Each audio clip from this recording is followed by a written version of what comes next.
कमाने वाली बहू। माँ, तू हमारे साथ मुंबई चल। बाबूजी थे तब बात अलग थी, अब गांव में अकेले कैसे रहोगी?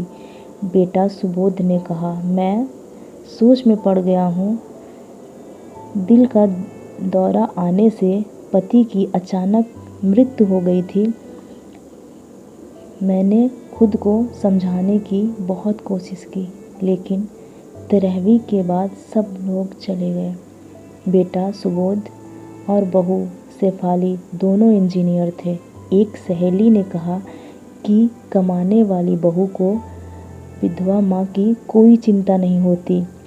वे तुम्हें परेशान कर सकती है और तुम्हारा जीवन मुश्किल बना सकती है।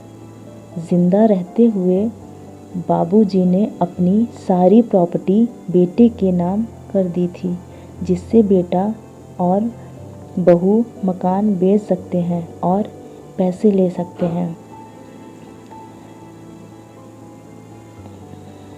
65 साल की उम्र में घुटनों के दर्द की वजह से राशन की दुकान चलाना भी मुश्किल हो रहा था। 13वीं का पूरा खर्चा बेटे ने उठाया, लेकिन छोटे मोटे खर्चों के लिए हाथ फैलाना पसंद नहीं था। बचाए हुए थोड़े पैसे भी खर्च हो गए थे और अब मेरे पास 50 रुपए भी नहीं थे। सुबोध को कोई उत्तर नहीं दे सकी। इतने में शेफाली ने कहा, माँ, कौन सी साड़ी रखनी है? मैं आपका बैग पैक कर रही हूँ। शेफाली की बात सुनकर मैंने चुपचाप उनके साथ मुंबई जाने का निर्णय लिया। मुंबई में सुबोध और शेफाली ने मेरा बहुत ख्याल रखा।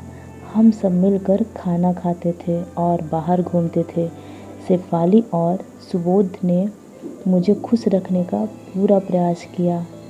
मैंने महसूस किया कि आजकल के लोग बेवजह कह देते हैं कि लड़के और लड़कियां विधवा माता पिता की देखभाल नहीं कर सकते, खासकर अगर बहू कमाने वाली हो।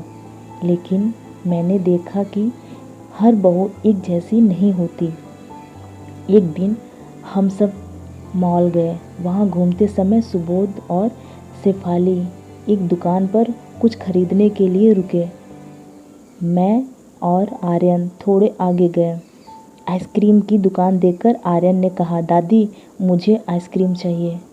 मेरे पास पैसे नहीं थे। इतने दिन में कभी पैसे की ज़रूरत नहीं पड़ी, लेकिन अब पैसे की कमी हो गई थी। दोस्तों,